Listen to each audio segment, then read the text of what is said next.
interrupt you. We're going to... This is an NBC News special report. Here's Lester Holt.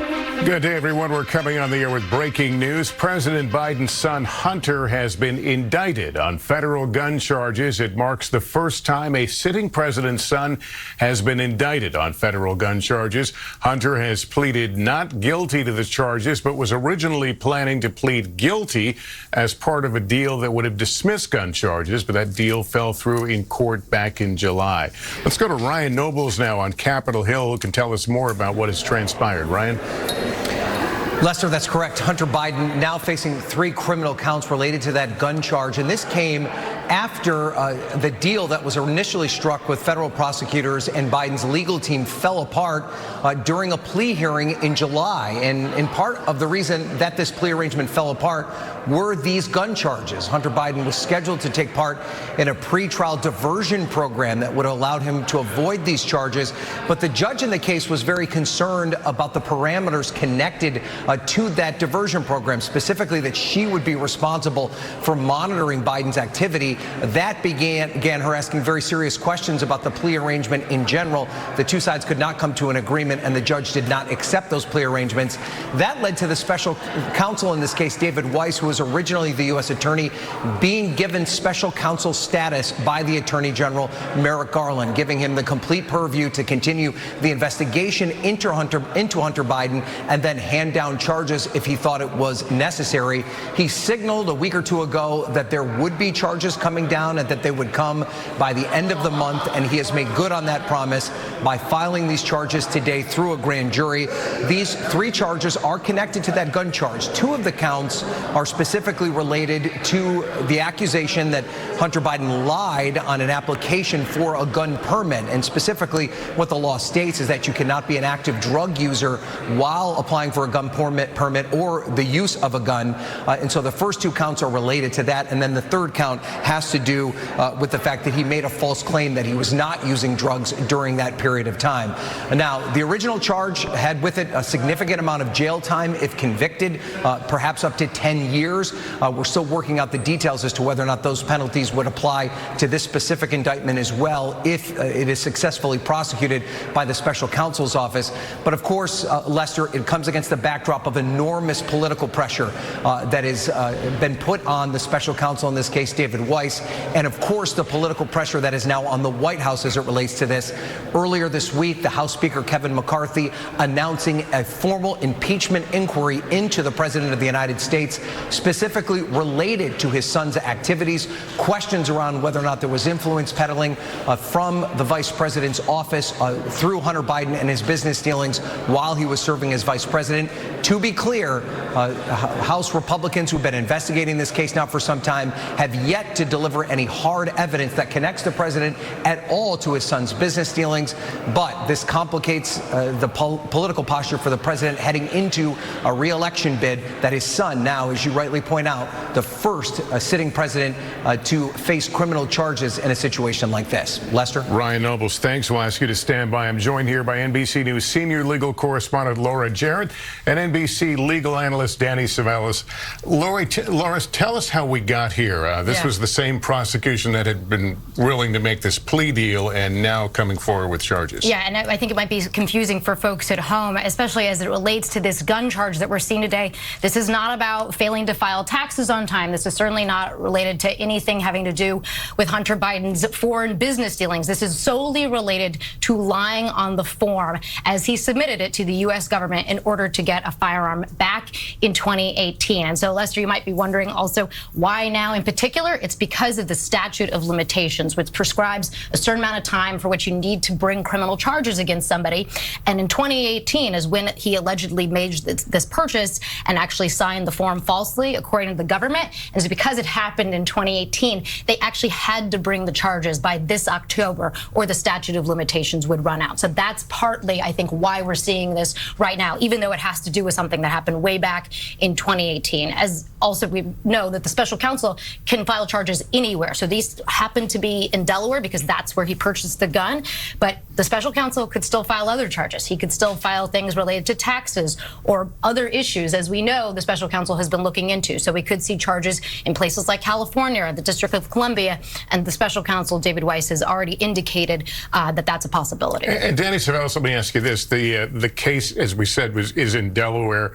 David Weiss was made special counsel only recently, and there was some talk leading up to it that maybe he wasn't able to pull the trigger in a way he wanted, and that's why he became special counsel. How does that play into any of this? Well, what's interesting is when that happened, there was speculation that the reason that the special counsel status was placed on him is so that he could investigate in other districts where he could have venue and have the powers of the special counsel. For example, federal districts in, say, California, where there may be tax charges. But what this represents is that the government is still going after the firearms charges that already existed to some degree in Delaware, in that jurisdiction. What this tells us is that, without question, the idea of Hunter Biden pleading guilty to entering into a diversionary program, that is something that is forever gone. He is now indicted. That decision has been made. And now this is also a statute, a federal statute that is charged very often, but under a different subsection. And that's why there's a debate about whether or not Hunter Biden got favorable or unfavorable treatment. On the one hand, yes, the federal government charges under this statute all the time, but there are many subsections. For example, if you're a felon, you're a prohibited person, you can't own a firearm. It's very easy to prove if you're a felon. If, on the other hand, you are addicted to some kind of stimulant or narcotic, that's a lot harder to prove. Does that mean just mere possession, one-time use? What exactly does that mean? So that's a subsection not as often charged. So it could be said that Hunter Biden was charged with something that's rarely brought, therefore his treatment was harsh. But on the other hand, when he was offered pretrial diversion, which is no longer on the table, that is something that is very rarely, particularly in the District of Delaware, ever offered at all. All right, Danny, thanks. Let me turn to NBC News Chief White House Correspondent Peter Alexander. Any reaction from the White House thus far? No reaction from the White House at this point, Lester, though we have heard from the president and the White House on this topic many times in the past. I think in the simplest of terms, this is a political headache for President Biden, but is also a personal heartache for him. Someone who is so close to his son. It's his loyalty to his son that some of his closest allies fear has caused political distractions. This certainly is not just that, but the potential to be a real impact as they head into the presidential season of 2024. This does set up the prospect of a criminal trial for the President of the United States' son, just as he is trying to make his case to Americans that he deserves another 4 years. The White House has said repeatedly that it has no involvement in this case. The president has repeatedly said that it is up to the Justice Department, that he has not engaged with them directly in any form as it relates to this case as well. And they also note, of course, that President Biden left David Weiss, that Trump-appointed U.S. attorney in Delaware, to lead this investigation. But you can't underscore how difficult this is going to be for the Biden family. President Biden, with one surviving son after his son Beau Biden died in 2015 of brain cancer, has been so worried about his son Hunter because of his addiction with alcohol and drugs in the past, something that he has not fully recovered from right now. It still remains a real concern. I think for the President of the United States, this has the potential to have a toll on him. There had been a sense of hopefulness that this case would have been resolved with that plea deal, Lester, that we had been so focused on in the past couple months. Of course, when that dissolved, obviously it did take a toll, we are told, on the president and those around him, with the understanding that this had the potential to go to where it has now gone today, an indictment from the U.S. attorney. Lester. All right, Peter, thank you. Hallie Jackson is NBC News, a senior Washington correspondent. Let's discuss the politics of this. Hunter is a private citizen. This will be a political flashpoint. Would you expect the president will feel compelled or pressure at some point to talk about this? Likely, Lester, simply because that is the way that this has gone through the years now that Hunter Biden has been in the political spotlight. The president is pressed about it. He has consistently, as Peter laid out, said that he believes in his son, that he is proud of his son. This will no doubt intensify the questions for the president as he is on his way to an event, or about to be on his way to an event in Maryland. You look at, and Peter so capably laid out the personal impact of this on the president. There is a political impact too.